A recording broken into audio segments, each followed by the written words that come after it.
Yo soy Emmanuel Franco y hoy día hablaremos sobre dos mártires muy importantes en la Iglesia Católica, San Pedro y San Pablo, porque ambos son columnas de esta Iglesia. Hablar de San Pedro y San Pablo es ir a los orígenes de la Iglesia Católica. Hablaré primeramente un poco sobre San Pedro. Pedro, ven conmigo y te convertiré en pescador de hombres. San Pedro se le conoce o es reconocido a nivel mundial porque era un pescador.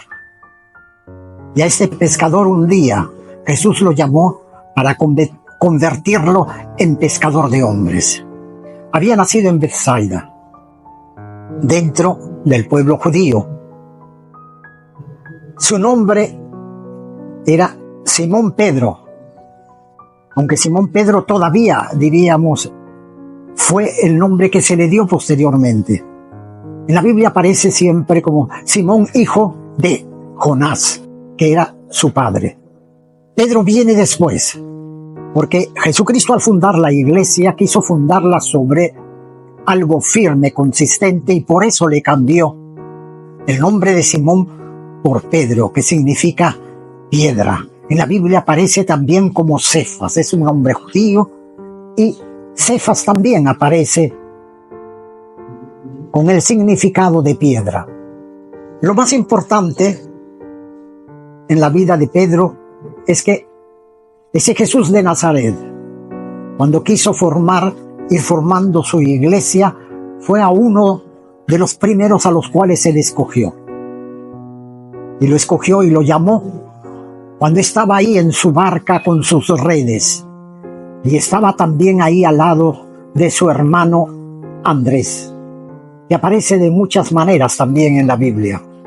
A él un día le dijo: ven y sígueme. Y él, dejando todo, fue en búsqueda del gran maestro, a pesar que todavía no lo conocía del todo, pero había escuchado de algún modo de él.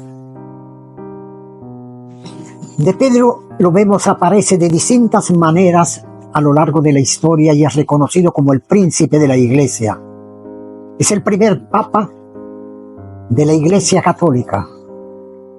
Pero no solamente es papa, ha sido reconocido, y lo vemos en los libros, ¿no?, de Mateo, sobre todo en los Hechos de los Apóstoles, como el líder de esta iglesia, a la cual él guió desde un principio. A Pedro lo vemos en diversas circunstancias. Hay una circunstancia muy interesante, por ejemplo, cuando Jesucristo estaba sobre las aguas y aparece Pedro y quiere, estando en la barca, Jesucristo le dice, ¿verdad?, que fuera atrás de él. Y él hizo lo posible también por caminar como Jesús sobre las aguas, pero a los pocos segundos él se hundió. Y se hundió porque no tenía la fe necesaria. Esa fe necesaria que Jesús exigía para todos sus seguidores. Y esto fue una de las primeras lecciones que le dio a él. Pero a Pedro también lo vemos cuando el momento de la transfiguración, cuando Jesucristo aparece con los profetas y crea un momento tan bonito que él en un momento determinado le dice: que bueno que estemos aquí, ¿por qué no hacemos 3 tiendas, nos quedamos? Porque aquí estamos súper bien, ¿para qué vamos a volver a otros lugares? Quedémonos aquí. Pedro en la Biblia lo vemos como un personaje muy efusivo, que actúa muy rápidamente, es muy ferviente, muy decidido en un momento determinado, se pronuncia inmediatamente.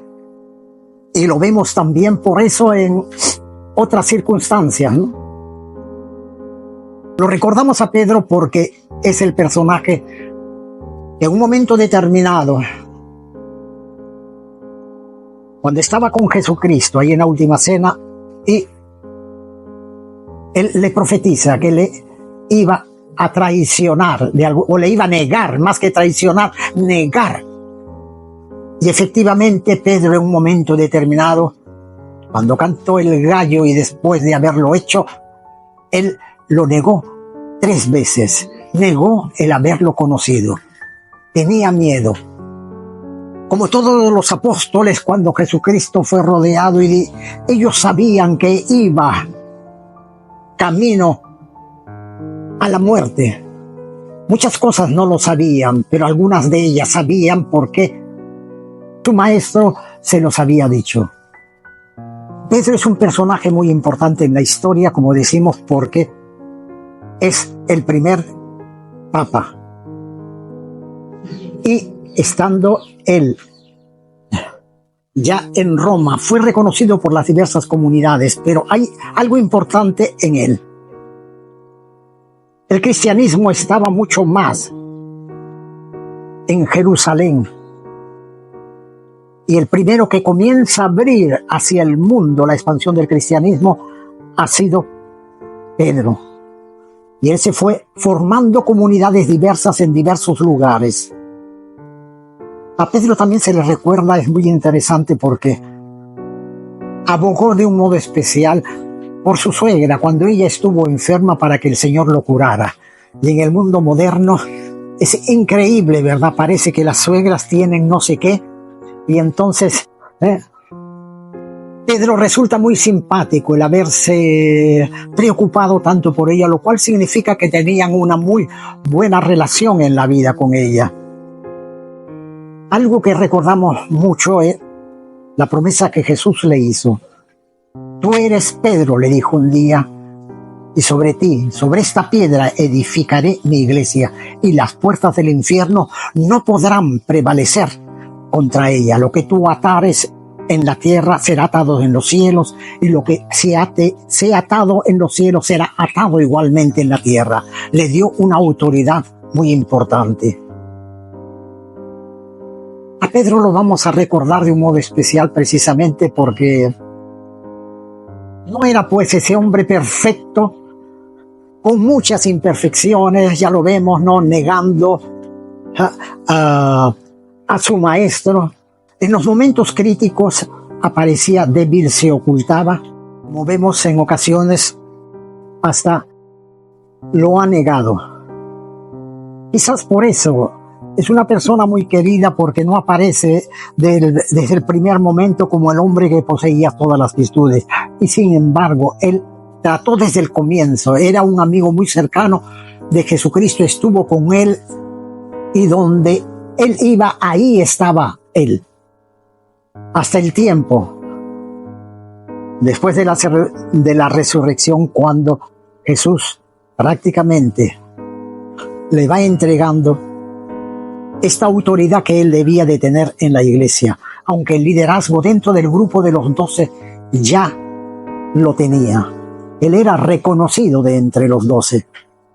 Pero a Pedro, en el mundo moderno, generalmente, especialmente en Lima, en el Perú, lo recordamos mucho porque es el patrono de los pescadores, porque él fue pescador. Aunque él fue pescador de hombres, él quiso extender el reino de Dios no solamente la Judea, la tierra de Jesucristo, sino también más allá de los límites de lo que constituía el pueblo de Dios. Como iba formando en todas partes comunidades, las comunidades cristianas crecían en un lado y el otro. El cristianismo, el cual él profesaba, al maestro de quien siempre hablaba, esto llegó y se convirtió en un peligro para el Imperio Romano, motivo por el cual él fue capturado y le dieron muerte cuando él estaba en Roma, en lo que es hoy en día el Vaticano. Fue en tiempo de Nerón. Y cuando lo quisieron ya desaparecer, diríamos, porque era reconocido como el líder, y de esa manera que querían aplastar el cristianismo, consciente de lo que iba a suceder, que le iban a dar muerte, simplemente les dijo cuando lo iban a crucificar: no lo hagan de pie. Si he de morir, que muera de cabeza, para diferenciarse del maestro, su maestro, Jesucristo.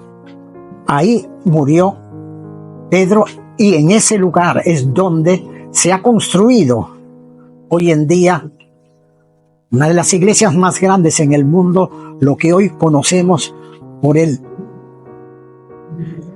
Vaticano. Juntamente con Pedro hay el otro personaje, que es Pablo. El vivir es Cristo y el morir es ganancia. Pedro conoció a Jesucristo, Pablo no. Pablo no fue directo, un discípulo directo de Jesucristo que vivió con él, lo siguió, no. Pablo fue un hijo de una familia de fariseos. A Pablo se le denomina Pablo de Tarso. Nació en lo que sería hoy en día parte de la Turquía. Se le llama también como Saulo. En español le decimos Pablo. Él fue hijo de fariseos. Los fariseos eran las personas que estudiaban, profundizaban en la ley, la Torá, de un modo especial. Y él bebió todas esas doctrinas. Pero los fariseos eran los enemigos más grandes de Jesucristo y no veían el modo de desaparecerlo. Y cuando él iba creciendo, su padre le fue encomendando una serie de visiones. Y Pablo se convirtió en un perseguidor de cristianos, donde podía los perseguía y optaba, ¿verdad?, por entregarlo en lo posible a los romanos para que les dieran muerte, no como lo hicieron, por ejemplo, ahí en un momento determinado con Esteban, uno de los primeros cristianos mártires que fue apedreado. Y habían muchos otros también que pasaban lo mismo. Pero un día Pablo se dirigía a Damasco, lo que es hoy día Siria, que era una ciudad bastante grande ya en aquel entonces. Iba ya porque sabía que allá se estaban desarrollando comunidades cristianas, se iba para perseguirlos, atraparlos y ver entregarlo, pero estando en camino fue tumbado en el caballo. Algo raro pasó con él. Lo tumbó y estando en el suelo percibió una luz, no vio a nadie y quedó prácticamente ciego. Posteriormente él se levanta y es conducido a Damasco. En ese trayecto, prácticamente, aunque hay que reconocer mucho antes, cuando él cae, escucha una voz simplemente que le dice: Saulo, Saulo, ¿por qué me persigues? Se había producido un cambio en Pablo a través de este encuentro fortuito cuando iba a Damasco, y después de haber sido tumbado de la ceguera que le produjo, se dirigió hasta Damasco. Es en Damasco donde encuentra las comunidades cristianas, y es ahí donde él sigue todo este proceso de conversión. Va descubriendo, va escuchando los testimonios, quién era Jesucristo, por qué lo seguían a él. Este momento de la conversión es uno de los momentos más importantes en la vida de Pablo y generalmente se recuerda a menudo este hecho, pero más importante, indudablemente que es importantísimo, porque sin esto no se hubiera podido dar la segunda parte. Él conoce de esta manera fortuita a Jesucristo y se convierte en un discípulo, así también tan apasionado como lo fue cuando era fariseo. Y Pablo se convierte en lo que sería el predicador de los gentiles, el apóstol de los gentiles. Trabajó muy cercano con Pedro, siempre lo reconoció, pero al mismo tiempo fue uno de sus más grandes críticos dentro de la iglesia, porque él era una persona bastante preparada y culta. Hablaba, por ejemplo, él hablaba el latín, el griego, el arameo y el hebreo. Conocía mucho la religión, todo lo que correspondía dentro del Antiguo Testamento, y se convirtió, cuando convierte al cristianismo, en uno de sus mejores teólogos. O sea, no nos habla solamente de hecho, nos habla más de la doctrina del cristianismo, de su significado, y se dedicó a profundizar esto. Y esto es lo que vamos a ver. Quienes quieren conocer a Pablo lo tienen que hacer a través de las diversas cartas que él escribió, y los encontramos en el Nuevo Testamento, la carta a los cristianos de Corintio, a los cristianos a los Gálatas, por ejemplo, a los tesalonicenses. Entonces, todos estos escritos nos hablan, para todos los que quieran conocer, cuál es el significado profundo, qué es lo que ha aportado él al cristianismo hasta el día de hoy. Hoy un tema lindísimo que vale la pena siempre profundizar para todos aquellos que quieran conocer el tema de la fe, ¿no? ¿Qué es la fe? ¿De dónde procede la fe? ¿Por qué creemos? ¿En qué creemos? Este punto es sumamente importante porque le dio mucho contenido a esta doctrina, al mensaje mismo de Jesucristo. Pablo predicó en diversos lugares, sobre todo en la parte de Turquía y también dentro del mundo griego. Él es el que en alguna oportunidad, en uno de los templos de los griegos, comenzó y vio un altar.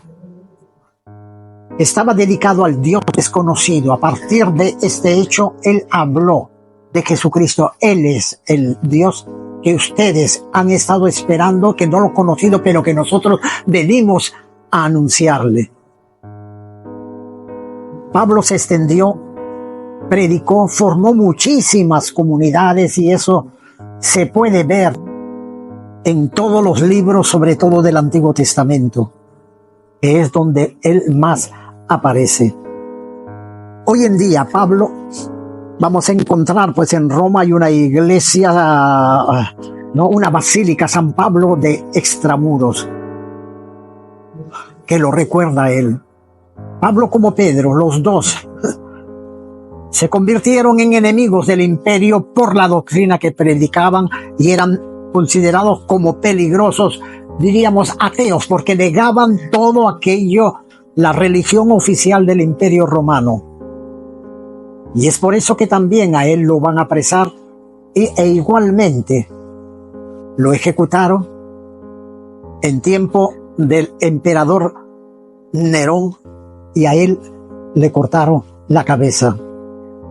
Pedro y Pablo son mártires porque ambos dieron la vida por aquello que ellos creían, por cumplir una misión. Fueron consecuentes con lo que hablaban y predicaban, y por eso ambos son un ejemplo. Dos temperamentos, pero ambos grandes predicadores del Evangelio, lo extendieron casi por toda Europa, y muchísimas comunidades hasta el día de hoy lo pueden recordar. Hay muchas congregaciones que han tomado el nombre de Pablo de un modo especial, ¿no? Se le llama las Paulinas, que le llaman, ¿verdad? Pero ahí está está como modelo. Y Pablo es modelo de condescendencia. Mientras Pedro era un hombre casado, Pablo fue un hombre soltero. Prefirió vivir de esa manera para dedicarse totalmente a la expansión del cristianismo. De él podemos aprender muchas cosas, todo aquello que también posteriormente se van a esperar en la Iglesia Católica. Él es un modelo de toda esta corriente que se desarrolló en el cristianismo, de lo que sería el celibato en muchas congregaciones religiosas hasta el día de hoy, aunque hoy en día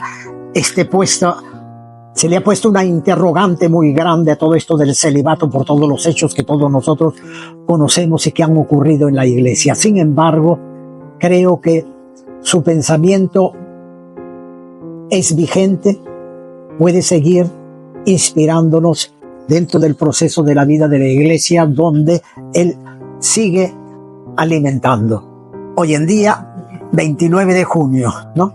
celebramos la fiesta de los dos mártires, a los dos los recordamos, pero si no tiene contenido esta fiesta, nos podríamos quedar solamente en los rituales exteriores.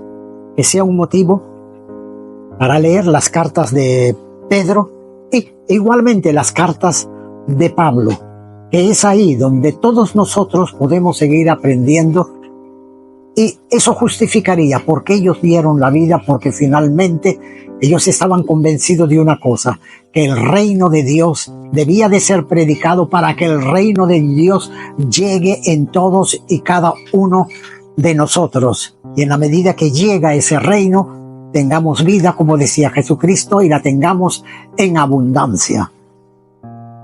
Yo soy Manuel Franco y este es nuestro mensaje en este día de la fiesta de San Pedro y San Pablo, día memorable para la Iglesia Católica, porque estamos hablando de dos pilares de esta Iglesia.